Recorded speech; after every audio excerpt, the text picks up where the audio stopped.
Okey, Assalamualaikum. Ini video bagi yang tak dapat hadir bagi kelas online pada hari ini. Kita akan teruskan. Hari ini kita hanya belajar bagaimana proses hidup mikroorganisma. Ada 3 kaedah dia, iaitu mikroorganisma bertumbuh, mikroorganisma bernafas, mikroorganisma bergerak. Okey, nanti saksikan video ini ya.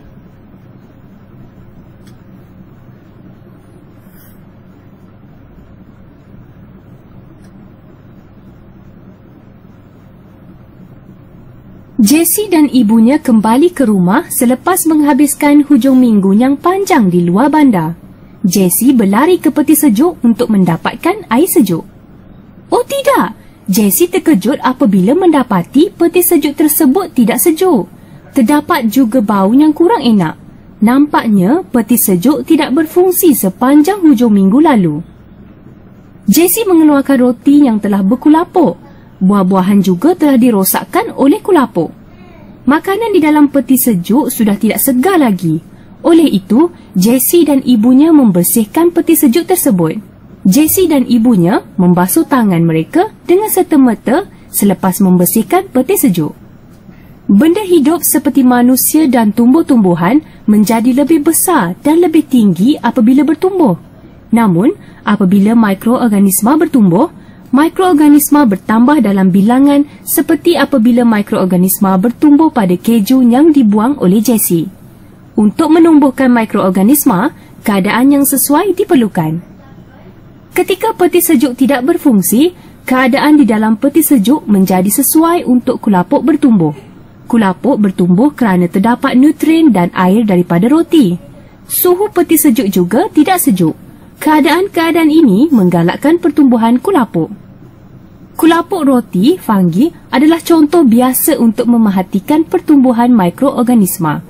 Kulapuk boleh dilihat dengan mudah menggunakan mata kasar. Apabila kulapuk bertumbuh, anda dapat melihat kulapuk merebak pada roti hari demi hari.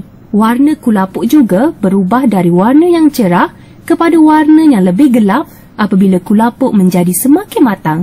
Ini membuktikan kepada kita bahawa mikroorganisma bertumbuh. Kita saksikan pula mikroorganisma bergerak.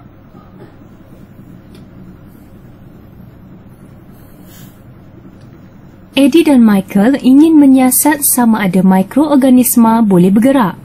Mereka pergi ke sebuah kolam yang berhampiran untuk mengumpulkan beberapa sampel air.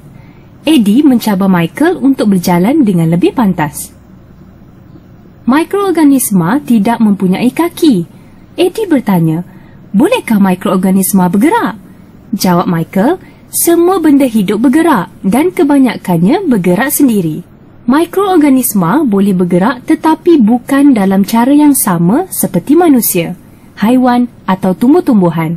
Kebanyakan mikroorganisma bergerak untuk mencari makanan. Mikroorganisma yang berbeza mempunyai struktur yang berbeza untuk membantu mikroorganisma bergerak. Sebagai contoh, paramecium bergerak dengan bantuan silium yang menyapu ke depan dan ke belakang. Ameba bergerak dengan mengubah bentuk secara berterusan, iaitu dengan membentuk pseudopodium. Euglena bergerak dengan memutarkan flagellum dalam cara tertentu untuk menarik euglena di dalam air. Apabila Eddie dan Michael memerhatikan satu sampel air kolam di bawah mikroskop, mereka dapat melihat beberapa jenis mikroorganisma seperti paramecium dan ameba bergerak di dalam air. Paramecium menggunakan silium untuk bergerak secara rawak.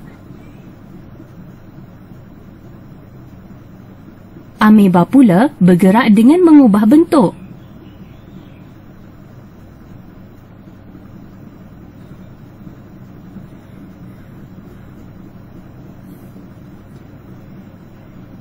Ini membuktikan bahawa mikroorganisma bergerak dengan sendiri menggunakan struktur-struktur khas.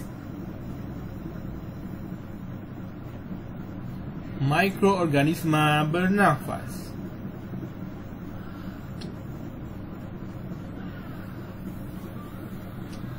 Pada suatu pagi, Sarah memberi makan arnab-arnabnya dan mendapati salah seekor daripada arnab-arnab tersebut masih tidur.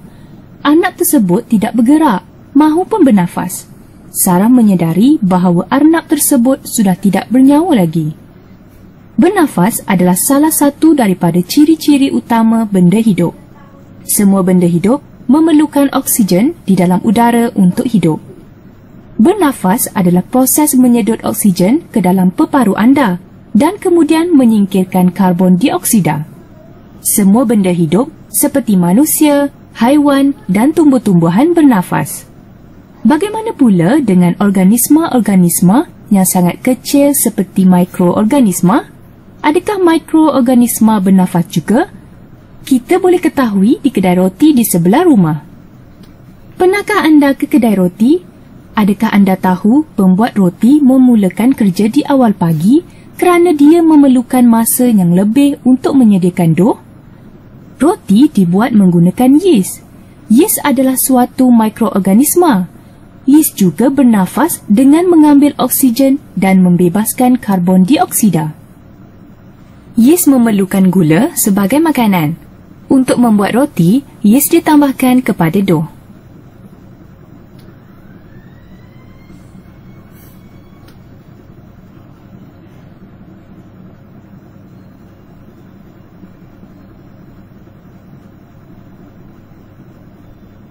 Yeast membebaskan karbon dioksida apabila bernafas. Ini membuktikan bahawa mikroorganisma juga bernafas.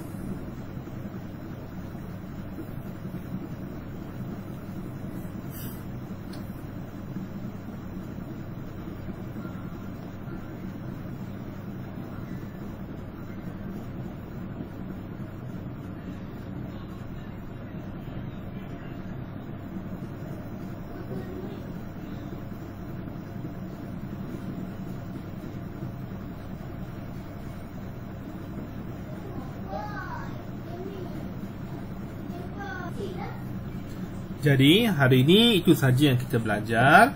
Ada 3 proses hidup mikroorganisma, iaitu mikroorganisma bertumbuh, mikroorganisma bergerak dan mikroorganisma bernafas. Okey, nanti kamu isi kehadiran. Dia punya kod dia adalah pada suatu 25406. 25406.